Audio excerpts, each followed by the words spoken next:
আল্লাহ তাআলা বলে, বান্দা শোনো, মৃত্যুর যন্ত্রণা সত্য সত্যই আসবে, যেটার থেকে তুমি নিজেকে পলায়ন করছিলে।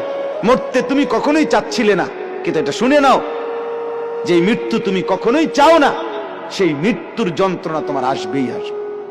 সাকরাতুল মউত, হাত্তাকে এমনকি আল্লাহর নবী সাল্লাল্লাহু আলাইহি সাল্লাম পর্যন্ত ইন্তেকালের পূর্বে নবীজি হাদিসে স্পষ্ট আছে, আম্মা জান আয়েশা বলছেন, নবীজি সাল্লাল্লাহু আলাইহি সাল্লাম একটা বাটির মধ্যে পানি দিছে, আর নিজের পবিত্র ডান হাত মোবারক দিয়ে হাত দিয়া এই বাটির পানির মধ্যে চুবাইতেছিলেন, আর কপালের ঘাম মুছতেছিলেন নবীজি, আর বলতেছিলেন, লা ইলাহা ইল্লাল্লাহ ইন্না লিল মাউতি সাকারাত।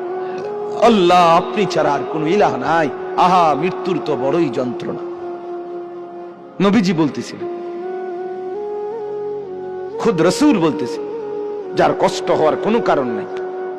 শুধু আল্লাহ তাআলা দেখাচ্ছিলেন, বন্ধু আপনার উম্মতের হালাত কেমন হয়।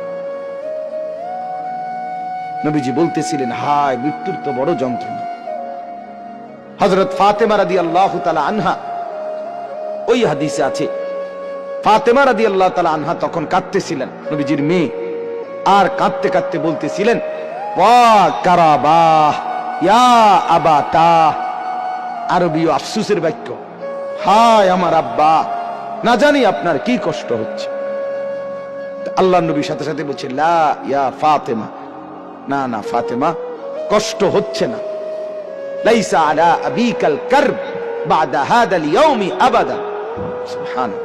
বললেন নবী, ফাতেমা শোনো, আজকে তোমার বাবার জিন্দেগীর কষ্ট সমাপ্ত হচ্ছে, আজকের পরে আর তোমার বাবার কোনো কষ্ট থাকবে না। 23 বছর আমি দিবা নিশি মেহনত করছি,